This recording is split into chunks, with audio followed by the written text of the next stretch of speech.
The group number 9 and the industry we've chosen is telecom industry. We'll be analyzing Jio and Airtel for a project.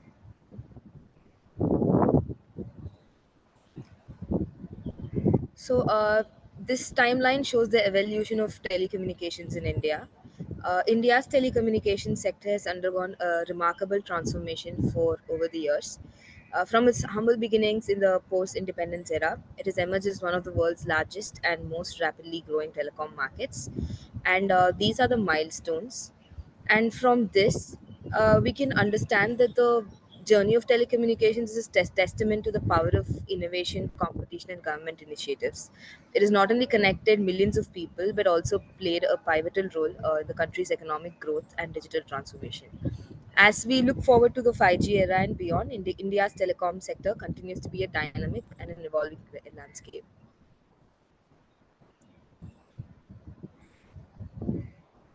Moving on to the pestle analysis, the political factors include regulation and licensing.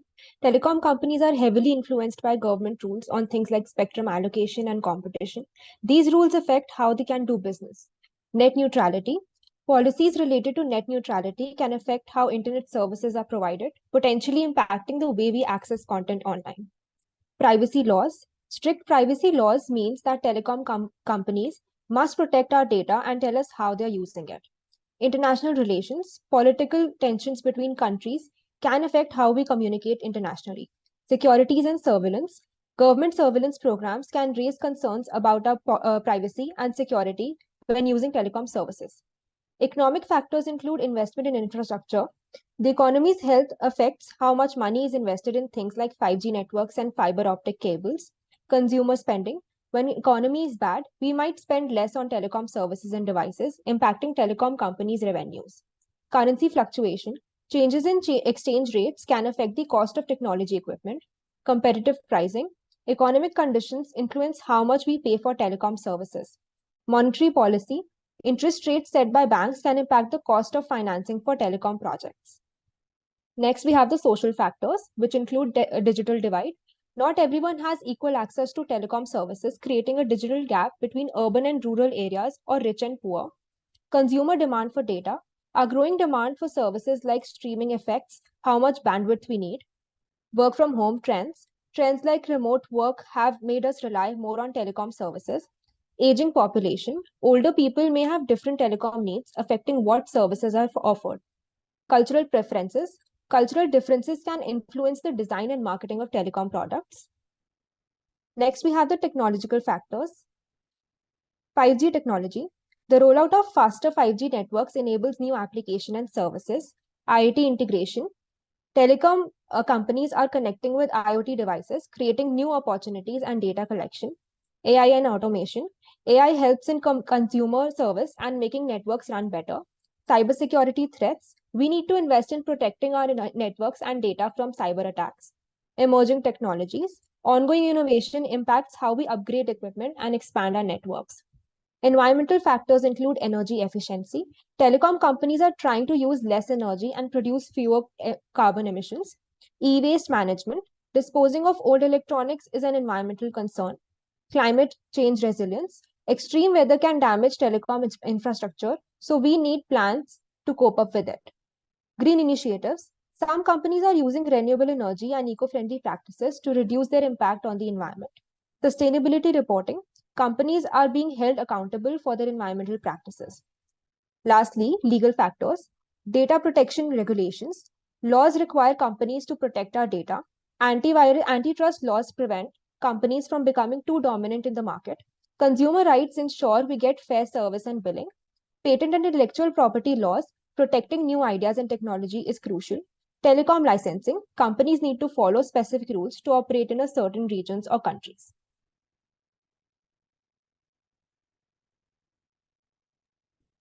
All right. So now coming to the value chain of both the companies, Geo, the titan of telecommunication, tightly commands a vast expanse of its network infrastructure, a veritable colossus in the digital realm.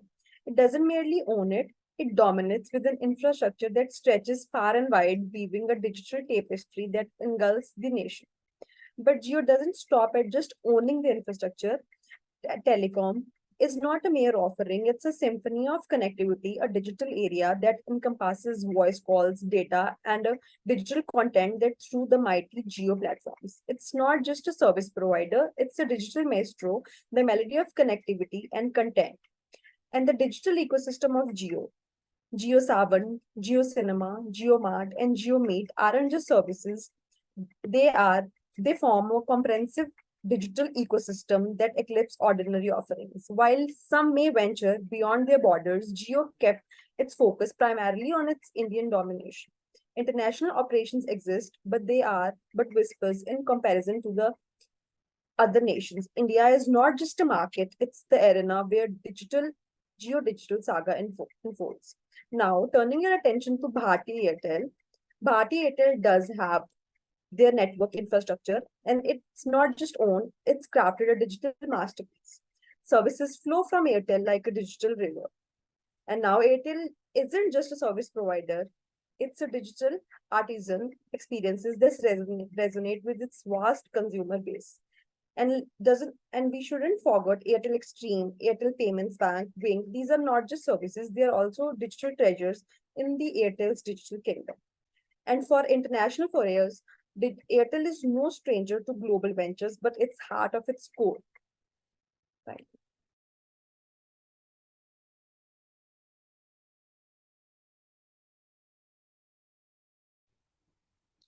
Now, moving on to the competitor analysis of the telecom industry. Firstly, we'll be talking about the subscriber growth. In the period of 2018 to 2022, Airtel gained a remarkable 49.4 million subscribers, demonstrating its ability to attract and retain customers. However, on the flip side, Vodafone Idea faced substantial challenges, losing a staggering 175.2 million subscribers. This is because Jio emerged as a force to be reckoned with, adding a whopping 206.5 million subscribers to its database, and BSNL maintained stability with a modest gain of 1.4 million subscribers. These figures signify the dynamic nature of the telecom market, with Airtel and Jio making significant gains, while Vodafone grappled with substantial losses. Now, delving into the market share trends, Airtel's market share increased from 29.23% in 2018 to 31.46% in 2022, showcasing its strategic efforts to grow and expand its footprint. In contrast, Vodafone Idea's market share plummeted from 41.55% to 23.16%, reflecting the challenges the company faced. Jio, with its aggressive pricing and strategic advantages, surged from 18.58% to an impressive 35.38% market share. Meanwhile, BSNL again remained a stable presence at 10%. These trends highlight the shifting dynamics in the Indian telecom industry, with Airtel and Jio making significant gains, while Vodafone again grappled a significant decline. Now, moving on to the competitive dynamics of the industries, Jio's rapid market dominance can be attributed to its pricing strategies, which have allowed it to become a dominant player in a relatively short period. Airtel, on the other hand, has actively expanded its network and subscriber base, making it a formidable contender. Unfortunately, Vodafone faced financial challenges and significant subscriber losses, impacting its market position. These dynamics underscore the intense competition in the Indian telecom industry. Lastly, examining the subscriber trends over the last 2 years, Airtel's impressive addition of almost twice as many subscribers as Jio showcases its ability to attract consumers effectively, despite Jio's aggressive pricing strategy. Conversely, Vodafone struggled again, losing a substantial number of subscribers, reflecting the challenges it faced in retaining its customer base once Jio showed up as a competitor. In conclusion, these key insights illustrate the dynamic nature of the Indian telecom industry and the high competitive market.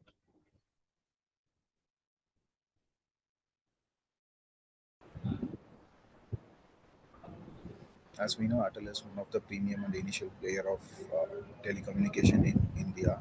They have extensive network infrastructures. Airtel has heavily invested in building a robust technological infrastructures, including wide reaching mobile network, fiber optics, everything. And the market presence, they have like one of the largest telecom provider. It was operated in many countries like Africa and South America. Innovations, it has a history of innovation in its service and the product. It was one of the first telecom companies in India to launch 4G service and has continued to invest in technological advantage such as 5G. Their premium service include the customer focus. The customer is the main deal in this telecom communication. This is a customer-centric product and a product diversified portfolio offered a wide range of service beyond mobile and broadband, including digital TV, enterprise solutions, digital payment through Airtel Payment Bank. Brand recognition is one of the major part in this. Airtel has a strong brand reputation over the year, which is associated with the reliability and the quality.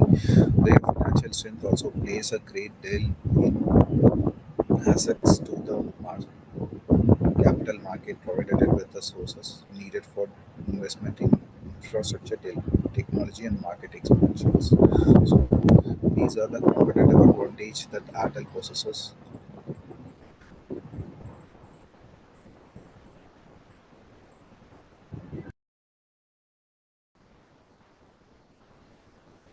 So now this shows the competitive advantage of Geo. So the first one is the disruptive pricing. So one of the most significant advantages that Geo brought to the Indian telecom market was its disruptive pricing strategy. Geo initially offered free video calls and incredibly affordable data plans, which forced other telecom operators to follow suit. This aggressive pricing strategy quickly garnered a mass subscriber base for Geo. Next one is the high speed data network. Geo brought a robust 4G LTE network infrastructure from scratch, providing high speed internet access to users across the country. This high speed network helped Geo attract customers who increasingly rely on data services for various purposes, including streaming, online gaming, and remote work. Next is the digital ecosystem. Reliance Jio created an extensive digital ecosystem that includes Geo apps, content streaming services, and e-commerce platforms. Subscribers often receive complimentary access to these services, enhancing the overall value proposition and customer loyalty. Next is the network expansion. Geo rapidly expanded its network coverage, reaching even remote and rural areas. This extensive reach helped Geo tap into previously undeserved markets and gain a substantial subscriber base. Next is the continuous innovation. Geo continues to innovate by being at the forefront of technology adoption. This played a crucial role in India's transition to 4G and is actively preparing for the deployment of 5G services, ensuring it remains technologically competitive. And the last one would be the competitive partnerships. Jio has formed strategic partnerships with international and domestic companies to enhance its services, including collaborations with Facebook, Google, and various other content providers.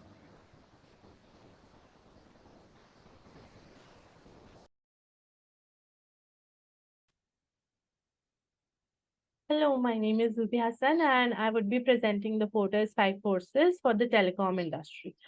So, any of the industry has five forces working in it: threat of new entrants, bargaining power of the suppliers and the buyers, rivalry among the players, threat of substitutes. So, if coming to the telecom industry, we have seen that the telecom industry has experienced structural as well as strategic barriers, and it is a huge industry in terms of the fixed costs attached to it and the risk of the sunk cost attached to it. So, before BSNL was only player working in this industry, but when the structural barrier, that was the government regulation that was relaxed, we see new players coming into the picture like Airtel and Reliance. So still, if we see, there is a strategic barrier, that is the huge capital requirement that works into play, and also the risk of sunk cost, because either you build the capacity to cater to n number of customers, or else you'll be thrown out of the by your competitors in, and you would be ending up with a huge sunk cost. So threat of new entrants would be huge capital requirement, low differentiation, as all the services, all the competitors provide more or less the similar service, low switching cost, the customers can easily switch from one network to the other. Low brand value and high price sensitivity. There is a less brand commitment and high price sensitivity. Whoever provides the service at a lower cost, they would be switching. Availability of distribution channel, that is the plus. Then we have low information symmetry, low information asymmetry, obviously, in this industry as buyers, for the buyers. Then services are becoming more crucial for the buyers. Telecom services are no less than a necessity now. Concentrated market power. There are few number of players, and those players are the only providers, and henceforth they are it's very concentrated market. Low switching costs, definitely the switching costs are lower. Bargaining power of suppliers. Coming to the suppliers of the telecom industry, it would be high switching costs because there are few suppliers, and switching from one supplier to the other supplier is very high. Huawei and ZTE are the two suppliers of the many available. Had emerged as the favorite vendor, 25% cheaper tag. Concentrated suppliers. There are few suppliers who have this power, and therefore it can be like on minus for the telecom industry, definitely, because their whole power lies in those few players. Backward integration of the Reliance Jio, definitely, as Jio has progressed through time, they have backwardly integrated themselves, controlling the whole supply chain of suppliers. Right? Rivalry among the players. There's no clear leader in the telecom industry. Airtel and Jio are competing, but there's no clear leader as to who is leading this industry. High fixed costs. Definitely, there are high fixed costs attached to the telecom industry, as discussed. Moderately differentiated offerings. Offerings are again moderately differentiated. High exit barriers, as I mentioned, the sunk cost attached to this industry is very high. There are few players in this industry.